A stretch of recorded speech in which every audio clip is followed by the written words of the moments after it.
తిమోతికి రాసిన 2వ పత్రిక 3వ అధ్యాయం మొదటి నుండి కొన్ని వచనాలు చదువుతున్నాను, వినండి. బైబిల్ ఉన్న వాళ్ళు చూడండి. అంచెదినములలో అపాయకరమైన కాలములు వచ్చునని తెలుసుకొనుము. ఏలైనగా మనుష్యులు స్వార్థప్రియులు, ధనాపేక్షలు, బింకములాడువారు, అహంకారులు, దూషకులు, తల్లిదండ్రులకు అవిధేయులు, కృతజ్ఞత లేనివారు, అపవిత్రులు, అనురాగరహితులు, అతిద్వేషులు, అపవాదకులు, అజితేంద్రియులు, క్రూరులు, సజన ద్వేషులు, ద్రోహులు, మూర్ఖులు, గర్వాంధులు, దేవుని కంటే సుఖానుభవం ఎక్కువగా ప్రేమించువారు, పైకి భక్తి గల వారి వలె ఉండియు దాని శక్తిని ఆశ్రయించని వారై ఉందరు. ఇట్టి వారికి విముఖుడవై ఉండుము. పరిశుద్ధుడైన పౌలు తిమోతికి రాస్తున్న ఈ లేఖలో అంచె దినములలో అపాయకరమైన కాలములు వచ్చును అన్న విషయాన్ని హెచ్చరిస్తున్నాడు. యేసుక్రీస్తు పునరుత్థానుడైనప్పటి నుండి ఆయన తిరిగి రాబో దినము వరకు ఉన్న రోజులన్నీ అంచె దినాలే. అంచె దినాల్లోనే మనం ఉన్నాం. ఇంకొక యుగం లేదు. యుగ సమాప్తికి ఈ ప్రపంచం సిద్ధపడుతుంది. ఈ ప్రపంచంలో కలిగే మార్పులను ఎవరైనా గమనిస్తే ఇది రోజు రోజుకి నాశనానికి సిద్ధపడుతుందన్న సంగతిని గుర్తిస్తారు. మేధావులైన వారు, విజ్ఞానవేత్తలు భూలోకంలో, భూగోళంలో కలిగే మార్పులను చూసి భయపడిపోతున్నారు. గ్లోబల్ వార్మింగ్, వేడి ఎక్కువైపోతుంది, సముద్ర జలాలు ఎండిపోతున్నాయి, మంచుగడ్డలు కరిగిపోతున్నాయి, ఉష్ణోగ్రతలు పెరిగిపోతున్నాయి, ఓజోన్ పొర అరిగిపోతుంది, మానవుడు నివసించడానికి వీలు కాలేనంత పరిస్థితులు ఈ ప్రపంచం సిద్ధపడుతుంది.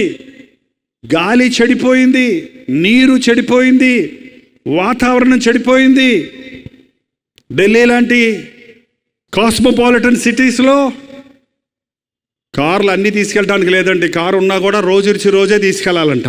ఎందుకంటే రోడ్డు నిండా పొగ, మనుషుడు పీల్చుకోవడానికి మంచి గాలి లేదు. చైనా లాంటి కొన్ని దేశాల్లో ఇప్పుడే గాలి కొంటున్నారంట. కొనుక్కొని బెలూన్స్లో వెనకాల తగిలించుకొని ముక్కులకు పెట్టుకుంటున్నారంట. మంచి గాలి లేక. మంచినీళ్ళ బాటిల్ కొనుక్కోవటం అంటే ఏంటో మన తాత ముత్తాతల కాలంలో తెలియదు. నా చిన్నప్పుడు కూడా మంచినీళ్ళ బాటిల్ కొనుక్కోవటం అనేది ఎక్కడ చూడలా.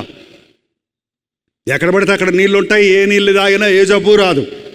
ఇవాళ బాటిల్ నీళ్లు తాగాలి, ఏరియేటెడ్ వాటర్ తాగాలి, కాచుకొని తాగాలి.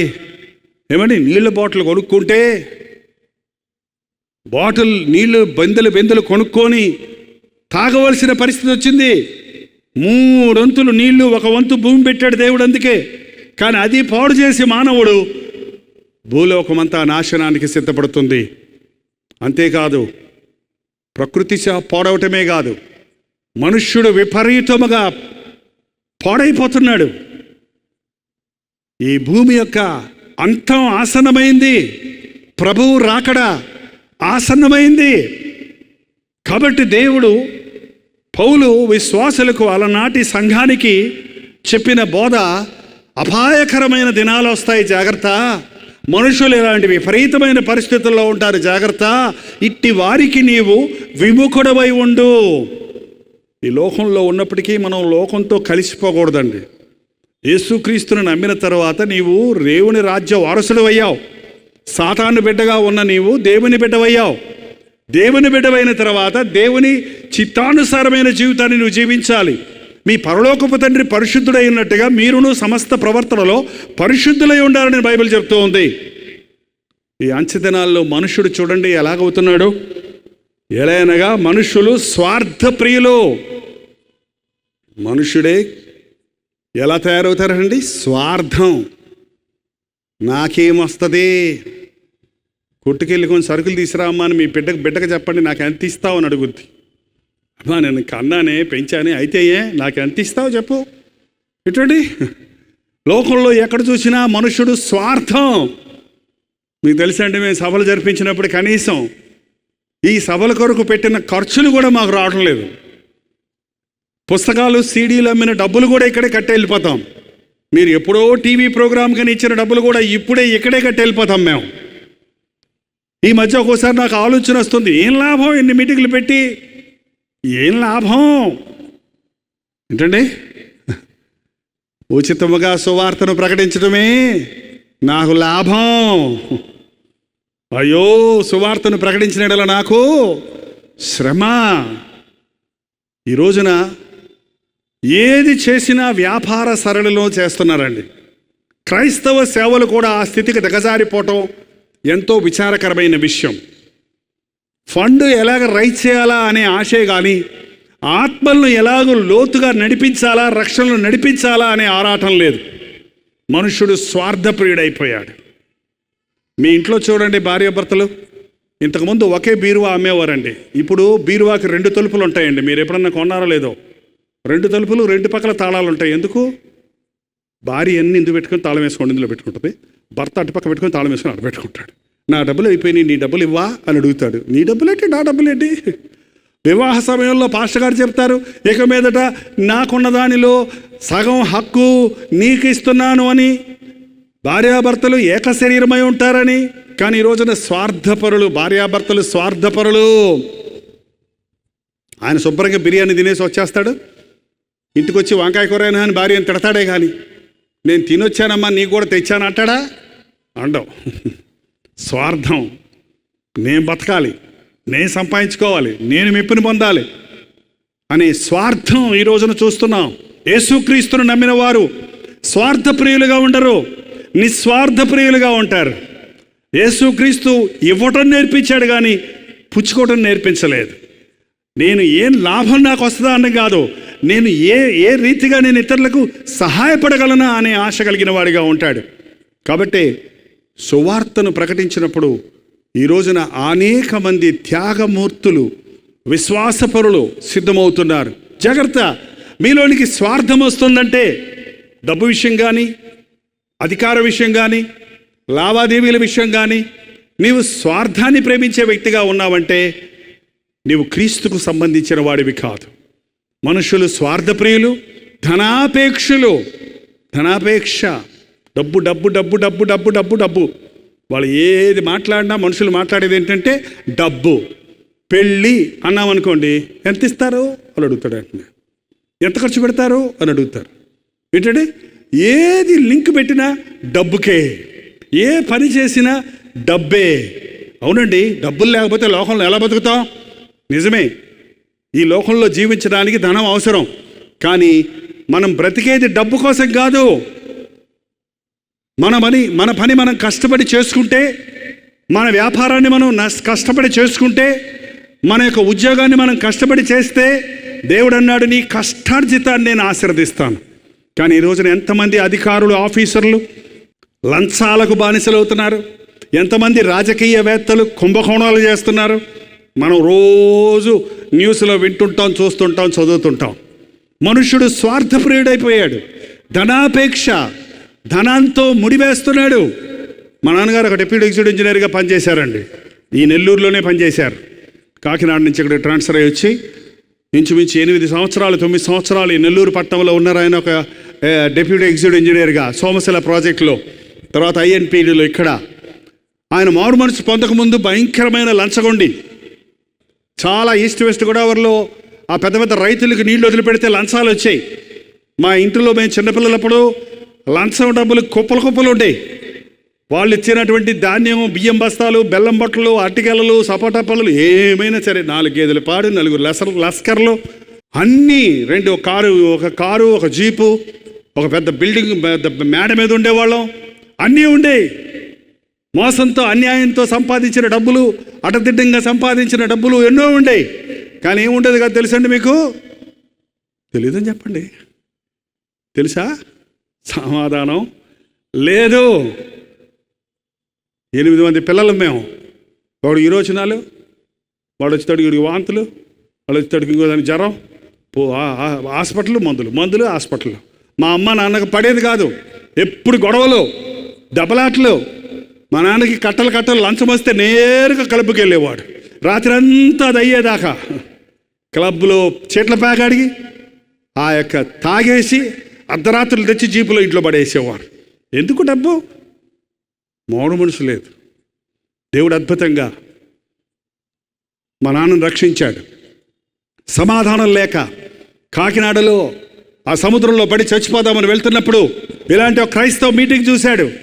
ఇక్కడికి వెళ్ళి ప్రార్థన చేసుకొని చచ్చిపోతే మోక్షం వస్తుంది అని లోపలికి వచ్చాడటండి. మారదామని రాలా, కానీ లోపలికి వచ్చినప్పుడు ముందుకు వచ్చేస్తుంటే అక్కడ ఉన్నవాళ్ళు ఆపారయ్యా, ప్రసంగం అయ్యాక అయ్యగారు మిమ్మల్ని చూస్తారు ఆగమని. ఆడు కూర్చున్నాడు, ఏం చెప్తున్నారో వింటలేదు, తాగేస్తున్నాడు అయినప్పుడు. కానీ ఓ యవనస్తుడా, నువ్వు ఎందుకు చచ్చిపోవాలి, నీకోసం యేసు ప్రభువు మరణించాడు అనే మాటలు ఆయన చెవుల్లోకి వెళ్ళాయి. ఆ రెండు మాటలు ఆయన పట్టుకున్నాయి. మీటింగ్ అయిన తర్వాత ముందుకు వచ్చారంట ప్రార్థనకి. దైవ సేవకులు ప్రార్థన చేస్తుంటే, ఏంటయ్యా ఎలా ఉన్నారు, ఏంటండి ఏమైంది మీకు అని అడిగితే, నాకేం కాలేదన్నాడంట. మీరు ఎవరంటే, నేను ఇంజనీర్ని. మరి ఏమైంది మీకు, భార్య బిడ్డలు ఏమైనా చచ్చిపోయారా? లేదు లేదు లేదు, నా భార్య చక్కగా గుండు ముక్కలా భార్య ఉంది, 8 మంది పిల్లలు ఉన్నారు. మరి ఏమండి ఏమైంది, మీ ఉద్యోగం లేదా? ఉద్యోగం ఉంది, అధికార హోదాలో ఉన్నారు. మరి ఏంటండి, ఆ ఇల్లు లేవా, ఆస్తులు లేవా, నష్టమా? అన్నీ ఉన్నాయి, మరి ఎందుకు చచ్చిపోదాం అనుకుంటున్నావు? సమాధానం లేదు. మోకరించండి, ప్రార్థన చేద్దామని దైవజనుడు మోకరించి ప్రార్థన చేశారు. ఒక అద్భుతం జరిగింది. పరిశుద్ధాత్మ శక్తి అంటే ఎగరటమో, గంతులు వేయటమో, కడుపు నొప్పిపోవటమో, కాళ్ళు నొప్పిపోవటమో అనుకుంటున్నారండి ఈ రోజుల్లో. నాకు అర్థం కావట్లేదు చాలాసార్లు. పరిశుద్ధాత్ముడు అవి కూడా చేస్తాడు, కానీ అది కాదు ముఖ్యం. ఆయన అంతరంగంలో మార్పు కలిగింది. డబుల్ స్మోకర్, 2 చేతులతో స్మోక్ చేసేవాడు ఆయన. రోజు తాగేవాడు బ్రాందీలు, విస్కీలు, చాలా దుర్మార్గుడిగా ఉండేవాడు. ఆ రోజు ప్రార్థనలో పరిశుద్ధాత్ముడు ఆయన దర్శించాడు. మరుసటి రోజు నుంచి ఆయన జీవితంలో మార్పును నేను చూశాను. నేను ఒక 18 ఏళ్ళ యవనస్తుడుగా ఉన్నాను. అప్పుడు దేవుడు లేడు, దెయ్యం లేదు అనుకునేవాడిని. నేను మా నాన్నలాగా ఎప్పుడు పెద్దవాడిని అవుతానో, తాగి తందనాలు దొక్కుదామా నేను అనుకుంటుండేవాడిని. మా అమ్మ మాత్రం మంచి విశ్వాసం అండి. అంటే యేసుప్రభుని గురించి విని ప్రార్థన చేసేది. మా నాన్న తిరుగుతుంటే ఆమె ప్రార్థన చేసేది. ఆమె చెప్పింది ఒకసారి, నాయన మీ నాన్నను యేసుప్రభు మారుస్తాడంటే, ఏం యేసుప్రభు నువ్వు ఎప్పుడు ఏడుస్తూ ప్రార్థన చేస్తుంటావు, ఆయనేమో జాలీగా తిరుగుతుంటాడు, దేవుడు లేడు, దెయ్యం లేడు, నాన్న మారితే నేను కూడా మారుతానులే అన్నాను ఒక రోజున పొరపాటున. ఆయన ఎలాగో మారడని, కానీ ఆయన మారాడు. ఆ మార్పును చూసి నేను యేసు ప్రభు దేవుడని నమ్మాను. నా కళ్ళ ముందున్నాడు. దుర్మార్గుడుగా ఉన్న తండ్రి 2వ రోజు నుంచే ఆ సిగరెట్లు మానేశాడు, త్రాగుడు మానేశాడు, ఆ చీట్ల ప్యాకలు తీసేశాడు, అవన్నీ ఇంట్లో తెచ్చి కొప్పేసి సినిమా బొమ్మలన్నీ నుప్పేసి కాల్చేశాడు. 10 బైబిళ్ళు పట్టుకొచ్చి మాకందరికి బైబిల్ ఇచ్చి మనందరినీ చర్చికి నడిపించాడు. గవర్నమెంట్ చెప్పు వాడకూడదు, నడిచే వెళ్దాం చర్చికని. కొంచెం కష్టమైంది, కానీ నన్ను 6 నెలలు తిరగకుండా నా యేసయ్య నన్ను దర్శించాడు. ఆ తర్వాత ఆయన నెల్లూరు వచ్చారు. ఇక్కడే నెల్లూరులో ఆయన ఉద్యోగం చేస్తూ సేవ చేశారు. ఒకరోజు నేను నెల్లూరుకి, చెన్నైలో బైబిల్ ట్రైనింగ్కి వెళ్ళినప్పుడు ఉండేవాడిని. అప్పుడు ఒకసారి వచ్చేటప్పటికి ఆయన ఆఫీస్కి వెళ్ళాను. నేను ఆఫీస్కి వెళ్తే పెద్ద బైబిల్ ఆఫీస్లో పెట్టుకొని కూర్చొని ఉన్నారు.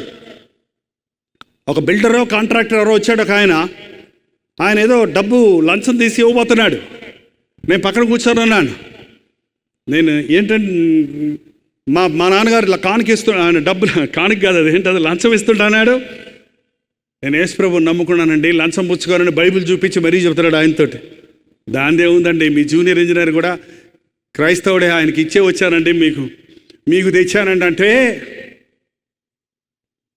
నేను నా హృదయం మార్చాడు దేవుడు. నేను తీసుకోను. నేను పక్క నుంచి వింటున్నాను వాళ్ళ మాటలు. బతిలాడుతున్నాడు ఆయన. పోన్లేండి, ఏదన్నా బహుమానం అనుకోండి, ఏదో చిన్న గిఫ్ట్ అనుకోండి, పిల్లల కోసం ఏదైనా కొనిపెట్టండి అని అంటుంటే మా నాన్న అన్నాడు, చెప్పి వినకపోతే, సరే ఇవ్వండి, నా చేతులు కుష్ఠరోగం రావాలంటే ఇవ్వండి అన్నాడు. అదేంటి సార్ అలా మాట్లాడతారేంటి సార్, అదే అలా మాట్లాడతారు. అవునయ్యా, నేను ఈ చేతులతో చేసిన పాపానికి ఈ పాటికి నాకు కుష్ఠరోగం వచ్చి ఉండాల్సింది. నా యేసయ్య సెలవులో నా పాపాల కొరకు శీలలు కొట్టి నాకు పరిహారం చేశాడు కాబట్టి నేను క్షమించబడ్డాను. ఇప్పుడు నా చేతులు నాయి కావు, నా దేవుడు ఇచ్చిన చేతిలో ఈ చేతులతో నేను లంచాలు పుచ్చుకోలేను.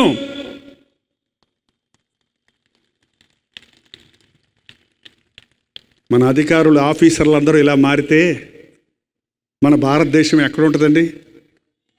మన దేశంలో నిజమైన క్రైస్తవుడు అనేవాడు మారని వాళ్లకు మాదిరిగా ఉంటే ఎంత అద్భుతం జరుగుతుందండి. మీకు తెలుసో తెలీదు, ఆ జూనియర్ ఇంజనీర్ గారు కూడా మా నాన్న యొక్క సాక్ష్యాన్ని విని ఆయన కూడా మారాడు. ఆయన ఒక సేవకుడు అయ్యాడు తర్వాత. నేను చెన్నైలోనే ఉండేవాడిని అప్పుడు కూడా. కానీ ఈ రోజున మనుష్యులు ధనానికి లొంగిపోతున్నారు. డబ్బులు చూపిస్తే చాలా అట్ట పరుగు. డబ్బుతోటి ఏదైనా చేయొచ్చు అనుకుంటున్నారు. డబ్బు ఉండటం తప్పు కాదండి, కానీ ధనాపేక్ష సమస్తమైన కీడుకు మూలం. ఓ దొంగోడు ఒక ఆమెని కత్తి చూపించి ఈ అంటున్నాడట. ఆమెనే నేనెవను అంటుందంట. ఇస్తావా చంపమంటావా, ఇస్తావా, నువ్వు చంపినా కూడా నేనేమనందంట. చంపేశాడంట, పూర్తి చేశాడు. పూర్తి చేసి చేతిలోంచి గట్టిగా తీస్తే 5 రూపాయల నోటు ఉందంట. అయ్యో, 5 రూపాయల కోసం ఏం చేసింది ఆమె?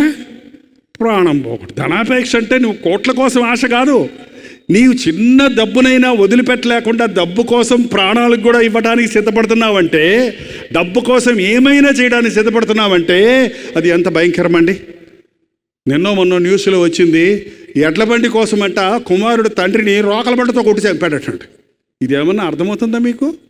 ఎడ్ల బండి కోసం కన్న తండ్రిని రోకల బండి తీసుకొని కన్న కొడుకు తల పగలగొట్టి చంపేశాడటండి. ఎంత స్వార్థపరులుగా ఉన్నారో చూడండి మనుషులు, ఎంత ధనాశతో వస్తువుల ఆశతో ఉన్నారో చూడండి. విపరీతమైన ప్రపంచాన్ని మనం చూస్తున్నప్పుడు, నువ్వు యేసయ్య బిడ్డగా ఉన్నప్పుడు నీ చుట్టూన్నోళ్ళు లంచం పుచ్చుకున్నా నువ్వు లంచం పుచ్చుకో, నీ చుట్టూన్న వాళ్ళు అన్యాయం చేసినా నువ్వు అన్యాయం చేయవు, నీ చుట్టూన్న వాళ్ళు స్వార్థంతో చేసినా నువ్వు నిస్వార్థంతో జరిగిస్తావు. ఈ రాత్రి మనం కూడా మన హృదయాలను పరిశీలించుకుందాం, మనం దేవునితో సమాధాన పడదాం, మన మనస్సాక్షిని సరిచేసుకుందాం, మన జీవిత విధానాన్ని, లైఫ్ స్టైల్ని మార్చుకుందాం. అనుదినము మన జీవితంలో భక్తిని కనుపరుస్తాం. మన గృహంలో మన ఇంటి వారు మన భక్తిని నమ్మినట్లుగా వ్యక్తిగత జీవితాల్లో యేసుక్రీస్తు శక్తిని కలిగి పవిత్రంగా జీవిద్దాం. అంచె దినాలు, విపరీతమైన దినాల్లో మనం ఉన్నాం. మనుషులు నాశనం వైపు పరుగులెడుతున్నారు.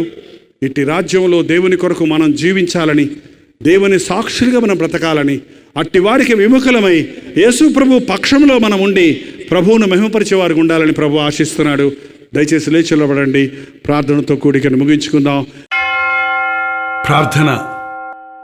పరిశుద్ధాత్ముడు నిన్ను దర్శించే సమయం ఇది. నీ అంతరంగంలో ఉన్న పాప స్వభావాల నుంచి నిన్ను విడిపించే సమయం ఇది. ఒక అద్భుతాన్ని జరిగించడానికి ప్రభు ఆశ కలిగి ఉన్నాడు. ఈ సమయంలో 2 చేతులు పైకెత్తి, దేవా నన్ను దర్శించు నాయన, దేశంలో నుంచి తీసివేయి, గర్వమునాల నుండి తీసివేయి, అసూయనాల నుండి తీసివేయి నాయన, ధనాశనాల నుండి తీసివేయి ప్రభువా.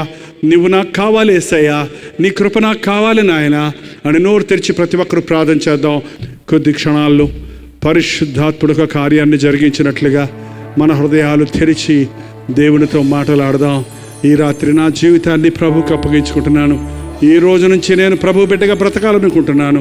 నా మనస్సాక్షిని కాపాడుకోవాలనుకుంటున్నాను.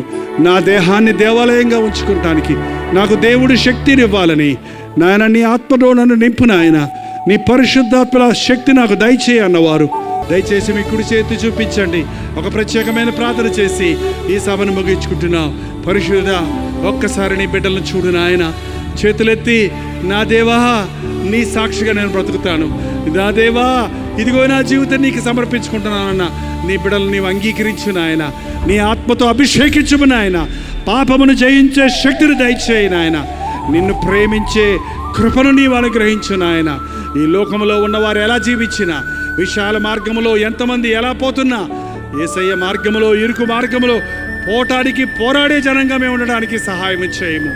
మమ్మల్ని చూచిన వారు మాలో యేసయ్యను చూచినట్లుగా మా బ్రతుకుల్ని మార్చు నాయన. మా మాటలు మార్చు ప్రభువా, మా ఆలోచనలు మార్చు నాయన, మా క్రియలు మార్చు నాయన, మా జీవితాన్ని మార్పు నాయన. దేవా, ఆ రోజు రూపాంతర కొండ మీద పొందిన ఆ రూపాంతర అనుభవాన్ని నీ సన్నిధిలో నిలబడిన నీ బిడ్డలకు దయచేయము.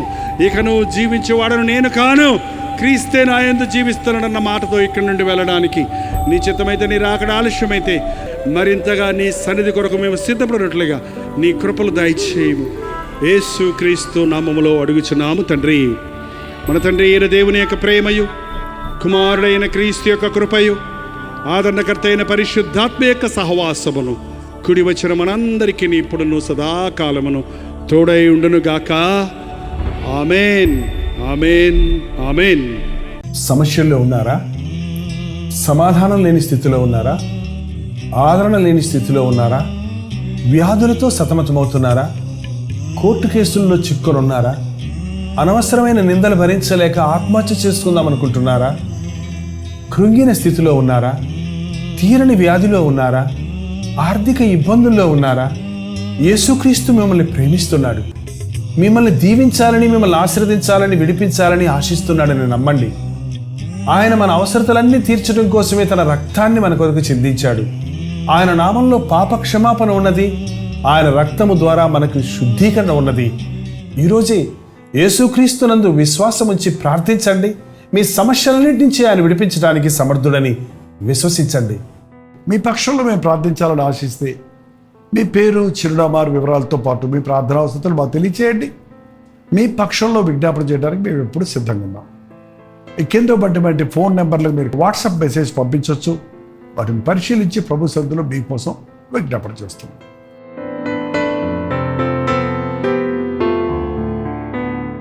హల్లెలూయా. ప్రభు చిత్తమైతే ఈ జూలై 15వ తారీఖు ఆల్ ఇండియా క్రిస్టియన్ లీడర్స్ సమ్మిట్ని విజయవాడలో ఏర్పాటు చేస్తున్నాం.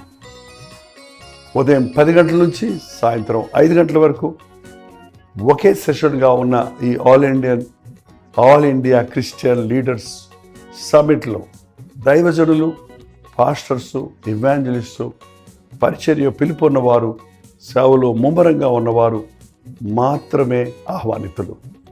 ఎందుకంటే మనం మరింత ఉన్నత స్థితిలో ఈ నేటి టెక్నాలజీని ఉపయోగించుకొని అనేకుల్ని ఎలా రీచ్ చేయాలనే ముఖ్యమైన విషయాల మీద మనం స్టడీ చేస్తాం కనుక దయచేసి దైవజనులు ఆహ్వానితులు దయచేసి గమనించండి. Registration is a must. Registration చేసుకోకుండా రాకూడదు. ఎలా చేసుకోవాలి రిజిస్ట్రేషన్ అంటారా? సింపుల్. ఇవాళ క్యూఆర్ కోడ్ వచ్చింది కదా, ఇదిగో ఈ కింద ఇవ్వబడినటువంటి క్యూఆర్ కోడ్ని మీరు స్కాన్ చేసుకోండి. అన్ని వివరాలు మీకు తెలిసిపోతాయి. ఇంకా మీకు అనుమానం ఉంటే 8144123456 అనే నెంబర్కి మీరు కాల్ చేసి సంప్రదించండి. రండి, మనందరం కలిసి దైవాభిషేకం పొంది దేవుని శక్తితో మరింత ముమ్మరముగా ఆత్మలను పట్టు సేవలో ముందుకు సాగుతాం.